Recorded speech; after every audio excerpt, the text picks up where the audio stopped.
Hello, friends. This is Dave Hurwitz, executive editor at ClassicsToday.com, here with the most important recording projects ever. Now, a lot of these projects are like huge mega boxes, but some of them are of a more intimate nature, at least as regards the number of discs involved. And here we're talking about only 3, but it's a very significant 3 discs.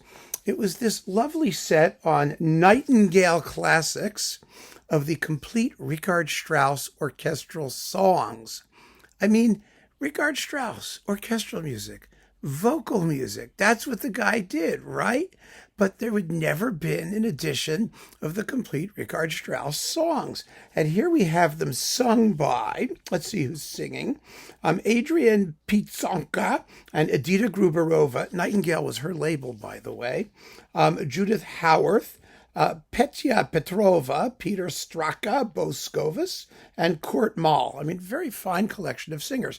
Now, not every singer is the best at every song, and especially the more popular one, like, the 4 last songs or things like that. But the orchestra is the Orchestre Philharmonique de Nice, conducted by Friedrich Haider. And really, this was a revelation to me. It really was, because we all know the 4 last songs, and we all know a couple of the other orchestral songs, Zueignung or whatever they are, that everybody does. But there's so much other stuff in here, and some of it's marvelous. Now, Chandos had a very nice collection of Strauss Leader as well, that Jarvi conducted along with Felicity Lott and other soloists, that was also really nice and really should have been packaged up separately and boxed up totally separately. I think some of them were. I think the Felicity Lott stuff was on a couple of discs. But even so, in fact, I have them right over here. So I can tell you for sure that they did that. But it's really not the point. Here is the complete set, and it's out of print. I don't even know if the label still exists. I really don't. And it really is a shame. But just to show you, I mean, what we're talking about here in a more sort of tactile way, here is the complete Strauss Leader in full score, published by Boosey and Hawkes. It consists of, actually, this is a very inexpensive volume. I don't know what it costs now, but it was a really, really good deal. It's volume 4, Leader for Singer and Orchestra of the Strauss Complete Edition. It really, there's actually 4 volumes of Leader. There's songs for soprano and piano, and songs for, they're just in Opus 10 through 41, Opus 43 through 68, Opus 69 through 88, works without opus number. I mean, there's a lot of songs he wrote. He really did. And he orchestrated a bunch of them, and this contains, well, let me just get to the music part, not the Revisionsbericht, 605 pages of songs. And some of these things are really incredible. I mean, big, gorgeous, Straussy, yummy. I mean, I've talked about, for example, the 3 hymns, which are as great as the 4 last songs. I mean, they really are. They're extraordinary. But there's also, there's the Liebeshymnus. Oh, we all love the love hymn. And the Pilger's Morgenlied by Goethe. And where's this other really crazy one in here? Let's see here. Oh God, there's so many of these. Oh, this is the whole volume. Here we go. Here's the orchestral ones. There we are. Let's see. The Pilger's Morgenlied. Yeah, I knew that was in there. And Befreit, which was one that was a particular favorite of Madame Strauss, his wife, who he wrote a lot of these songs for, by the way. And let's see, everyone does Morgan. I mean, that one gets sung all the time.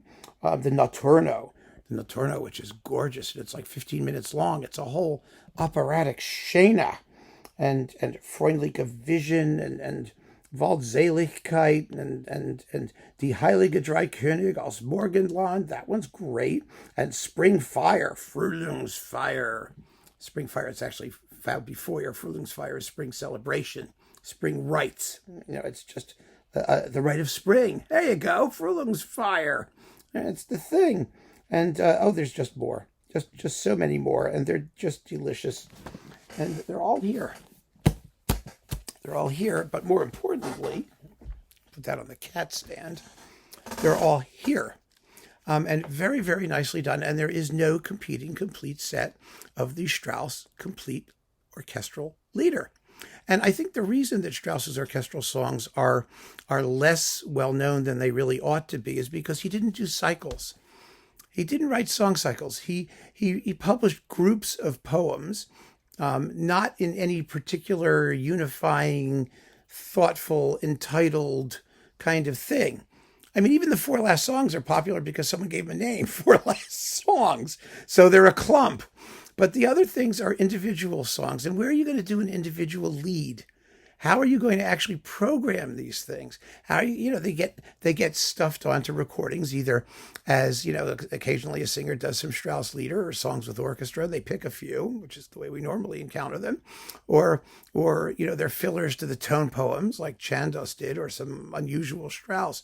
But essentially, there aren't any programs devoted to them. And it really is sort of depressing because a great Strauss singer who's going to do the four last songs or some of these things. I mean, why don't they go into here and pick out a group and make a program of absolutely fabulous songs?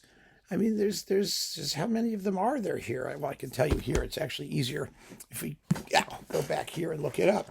There are a whole pile of them. Here we go. 1, 2, 3, 4, 5, 6, 7, 8, 9, 10, 11, 12, 13, 14, 15, 16, 17, 18, 19, 20, 21, 22, 23, 24, 25, 26, 27, 28, 29, 30, 31, 32, 33, 34, 35, 36, 37, 38, 39, 40, 41. 41 of them. Now, Mahler wrote 42 songs in his whole life. And Strauss wrote 42 orchestral ones alone. Never mind all of the other stuff he wrote for voice and piano. So it's interesting that a composer who is so well known for his vocal writing, for his treatment of the voice, who wrote so many songs, is not considered to be a major leader composer, aside from the four last songs. But there are some very, very major songs in here. Extraordinary pieces that deserve the widest possible attention. And they've only gotten it in this beautiful set, which I wish would somehow reappear. You can find it. It's still around for ridiculous prices, and it's not worth it that way. Maybe you can get it streaming. Maybe you can stream it. I don't know. But the Strauss Lieder are important works in the history of German songwriting. They're important works for Strauss himself, even though he wrote bigger, crazier, more, not necessarily more opulent, but bigger vocal works, his operas. They are an adjunct in some ways to his career as an opera composer, but they're lovely and they're intimate. And so many of them were written with his wife's voice in mind, which really, it was one of the great classical music love stories, the two of them, because they just were two peas in a pod.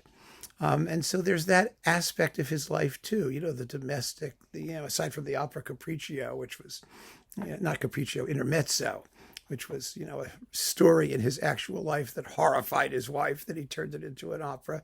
But I love this music.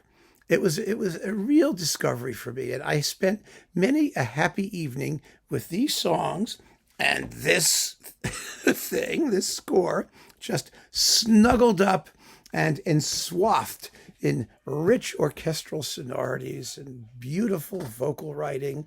And goodness gracious, I mean, isn't that what this is all about? So keep on listening, friends. Thanks so much for joining me. Take care.